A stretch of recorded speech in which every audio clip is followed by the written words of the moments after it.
नमस्कार विद्यार्थी मित्रांनो, आज आपण इयत्ता 10वीच्या कुमार भारती पाठ्यपुस्तकातील धडा क्रमांक 20वा अभ्यासणार आहोत। या धड्याचे शीर्षक आहे सर्व विश्वाची व्हावे सुखी। सर्व विश्वाची व्हावे सुखी या पाठाचा हा सेशन क्रमांक पहिला आहे। या पाठाचा सविस्तर अभ्यास करण्यापूर्वी आपण या पाठाच्या लेखकांबद्दल संक्षिप्त माहिती जाणून घेऊया। धडा क्रमांक 20 सर्व विश्वाची व्हावे सुखी। सर्व विश्वाची व्हावे सुखी या पाठाचे लेखक आहेत डॉक्टर यशवंत पाठक। डॉक्टर यशवंत पाठक यांचा जन्म 1948 मध्ये झालेला आहे। डॉक्टर यशवंत पाठक हे प्रसिद्ध लेखक व प्राध्यापक आहेत।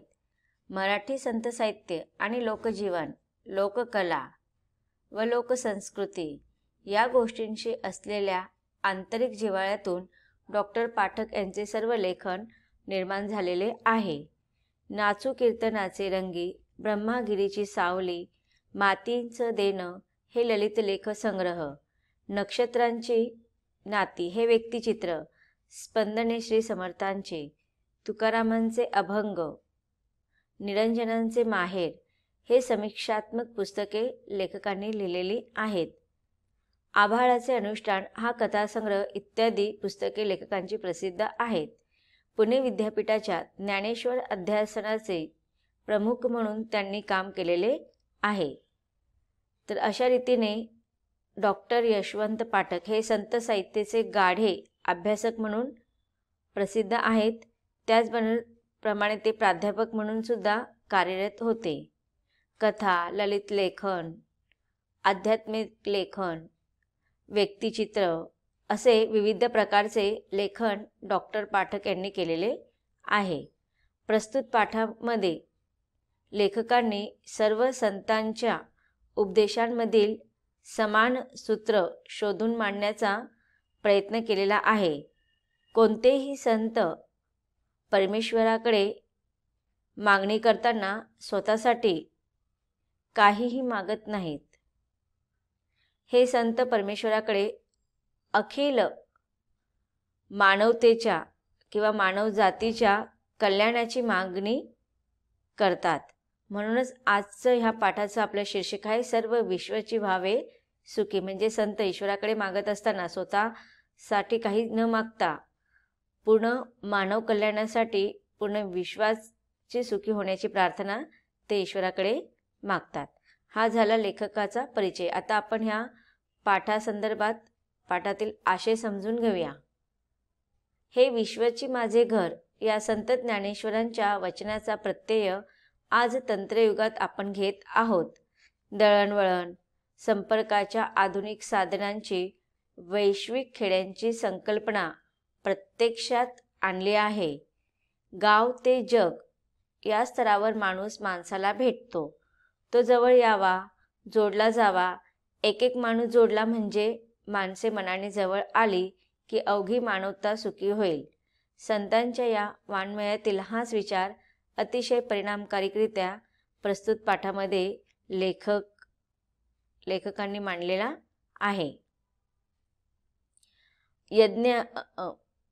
विज्ञान आणि तंत्रज्ञानाच्या या युगामध्ये किंवा आधुनिक विज्ञानाच्या या युगामध्ये अफाट प्रगतीमुळे जग आता एक पूर्ण खेडे बनलेले आहे। खेड्यात जसं प्रत्येकाला गावाची खडानखडा माहिती असते, तसेच आता जगाचे सुद्धा झालेले आहे। माणूस सहज किंवा स्वाभाविक रीतीने कुठेही जातो आणि कुठेही राहू शकतो। ज्ञानदेवांचे हे विश्वाची माझे घर या वचनातील संकल्पना आज आपल्याला सर्वीकडे प्रत्ययाला येताना दिसते। पण हे संकल्पनाचे अर्धे अंग आहे। आपण फक्त काही गोष्टी बोलण्यापुरताच बोलत असतो, पण प्रत्यक्षामध्ये आचरणामध्ये ते आणत नाहीत। सर्वांमध्ये एकमेकांविषयीचा जिव्हाळा निर्माण व्हावा ही ज्ञानदेवांची इच्छा मात्र प्रत्यक्षात येऊ शकलेली नाही. माणसे आता भावनाविरहित झालेले आहेत. अखिल विश्वाचे संपूर्ण कल्याण साधण्यासाठी अजूनही सर्व संतांची शिकवणूक आचरणात आणण्याची आपल्याला सर्वांना नितांत त्याची गरज आहे. आणि हेच ह्या पाठामधून लेखक डॉक्टर यशवंत पाठक यांनी व्यक्त केलेलं आहे. लेखक म्हणतो की हे विश्वाची माझे घर हे ज्ञानेश्वरांच्या वचनाच्या प्रत्यय आपल्याला येतोय. आज जग फार पुढे गेलेलं आहे. वैश्विक खेड्यांची संकल्पना म्हणजेच काय की खेड्यामध्ये जसं प्रत्येकाला आपल्या गावातील सगळी खडानखडा माहिती असते, तशी आपल्याला ह्या पूर्ण विश्वाची आता खडानखडा माहिती होत चाललेली आहे. पण माणूस एकमेकांपासून दुरावत चाललेला आहे आणि ही खंत आपल्याला सर्वत्र पाहायला मिळते. म्हणून संतांची शिकवण आपल्याला लक्षात राहिली पाहिजे, त्याचा अर्थ आपल्याला समजला पाहिजे. ज्याप्रमाणे गाव ते जग या स्तरावर माणूस माणसाला भेटतो, तो जवळ आला पाहिजे, एकमेकांबरोबर जोडला गेला पाहिजे. तो जवळ म्हणजे फक्त शरीरानेच नाही तर मनाने सुद्धा तो जवळ आला पाहिजे. त्याच्यामध्ये जिव्हाळा, प्रेम, आपुलकी, माणुसकी ह्या गोष्टी कमी होत चाललेल्या आहेत. ते कुठे ना कुठे आपण टिकवून ठेवल्या पाहिजे. त्यामुळेच मानवता सुखी होईल. ह्या पाठामध्ये लेखकाने हाच आपल्याला संदेश पाहत आहेत की ज्ञानेश्वरांच्या वचनाचा प्रत्ययाची आता आपल्याला खरेच गरज आहे. चला तर आता आपण मग प्रत्यक्ष पाठाकडे वळूया. लेखक म्हणतात की महाराष्ट्र ही संतांची भूमी आहे. संत म्हणजे कोण? तर सत्पुरुष, सद्गुणी. आपण अनेक संतांचे अभंग अभ्यासलेले आहेत. आता इयत्ता 10वी मध्ये पण तुम्हाला विविध संतांचे अभंग आहेत. तर या अभंगांमध्ये आपल्याला सज्जन पुरुषाची माहिती मिळते, म्हणजेच संतांची माहिती मिळते. अनेक कवींनी, अनेक संतांनी सज्जनांची संगती व्हावी, दीर्घकाळ ती टिकावी म्हणून ईश्वराकडे प्रार्थना करताना आपल्याला पाहायला मिळतात. मग अशा या महाराष्ट्रामध्ये संतांची फार मोठी परंपरा आपल्याला लाभलेली आहे. जगाच्या कल्याणा संतांच्या विभूती, देह कष्टवीती पर उपकारे. म्हणजेच संत जगाच्या कल्याणासाठीच त्यांनी आपल्या जीवनाचं जे काही साध्वी रूप धारण केलेलं आहे, संतांच्या विभूती म्हणजे त्यांनी जे काही आज सगळ्यांचा त्याग केलेला आहे, त्यांच्या स्वतःच्या सुखांचा त्यांनी त्याग केलेला आहे. तर कशासाठी केलेला आहे? त्यांनी विश्वाच्या कल्याणासाठी केलेला आहे. देह कष्टवीती पर उपकारे. ते स्वतःच्या देहाच्या शरीराची कष्ट करत असतात. कशाला? की पर उपकारे, दुसऱ्यांचं जीवन भलं करण्यासाठी, दुसऱ्यांच्या जीवनामध्ये आनंद आणण्यासाठी स्वतःचा देह ते कष्टवत असतात. ज्याप्रमाणे ही संतांची खरी भूमिका आहे. आता याच्यामध्ये आपण पाहतो अनेक संत त्यांनी स्वतःच्या घरादाराचा त्याग केला आणि सर्व सुखसुविधायुक्त जीवन त्याग करून त्यांनी जगाच्या कल्याणासाठी आपलं सर्वस्व अर्पण करून दिलं. ह्या विश्वासाठी संत रामदास आहेत, संत ज्ञानेश्वर आहेत, संत तुकाराम आहेत. संत ज्ञानेश्वर हे तर लग्नाच्या मंडपातूनच पळून गेले होते, कारण की त्यांना माहिती होते की मी लग्नाच्या बंधनामध्ये अडकलो तर मी संसार प्रपंचामध्ये अडकून जाईल आणि हे माझ्या जीवनाचं ध्येय नाही आहे. त्यांना पूर्ण विश्वाची काळजी होती आणि ह्या संसार प्रपंचामध्ये अडकून त्यांना विश्वाची काळजी करता विश्वासाठी त्यांना समाजसेवा करता आली नसती. म्हणून त्यांनी स्वतःच्या वैवाहिक आयुष्याचा त्याग करून जगाच्या कल्याणासाठी त्यांनी आपलं पुढील सर्व आयुष्य,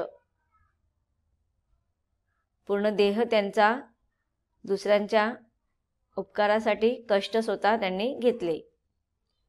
संतांच्या साहित्याचा आत्मा भक्तीबरोबरच समाज प्रबोधन, समाज कल्याण हा आहे. आता लेखक पुढे म्हणत आहे की संतांनी जे काही साहित्य निर्मित केलेले आहे, म्हणजे जे काही अभंग, काव्य यांची जी काही त्यांनी रचना केलेली आहे, त्यांच्या अभंगाचा किंवा त्यांच्या त्या काव्याचा आत्मा म्हणजे त्यांची भक्ती.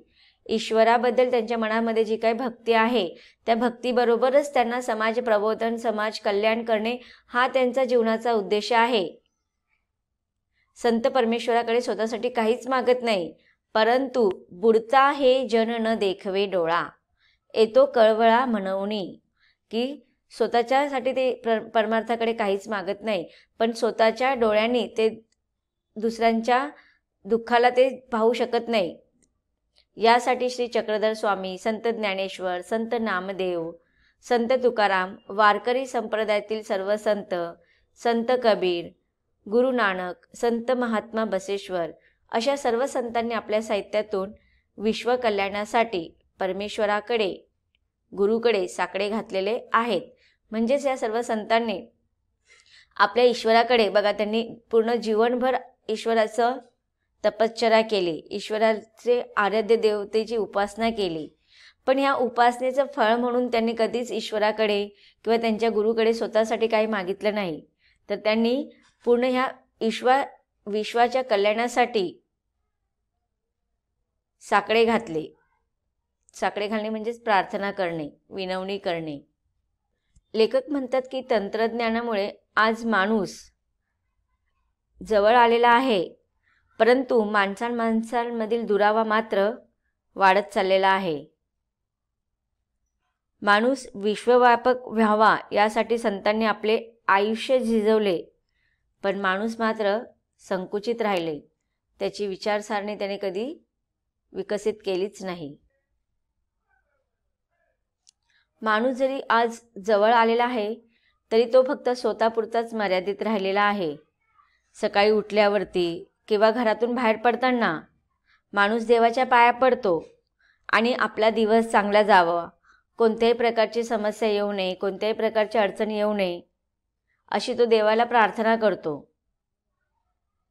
रात्री झोपण्यापूर्वी देवाला तो नमस्कार करून दिवस चांगला गेल्याबद्दल त्याच्याजवळ कृतज्ञता व्यक्त करतो. खरे तर दिवसभरामध्ये कधीही संकट आले की तो देवाची प्रार्थना करत असतो.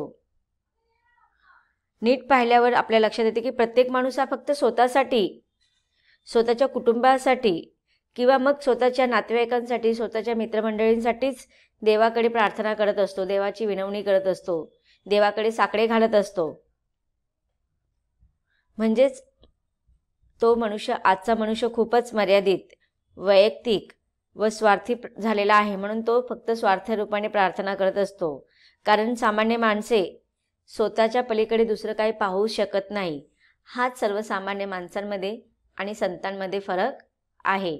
म्हणूनच या सर्व संतांनी आपल्या साहित्यातून विश्व कल्याणासाठी परमेश्वराकडे, गुरूंकडे साकडे घातलेले आहे. संतांचं तसं नसतं. मनुष्य सर्वसामान्य आपल्यासारख्या स्वार्थ मनुष्यासारखं त्यांचं नसतं.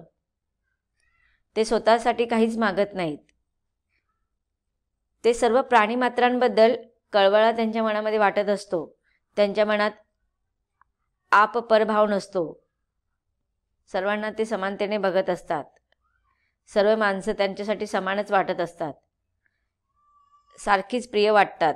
म्हणून संत महात्मे सर्व मानवजातीचे कल्याण इच्छितात.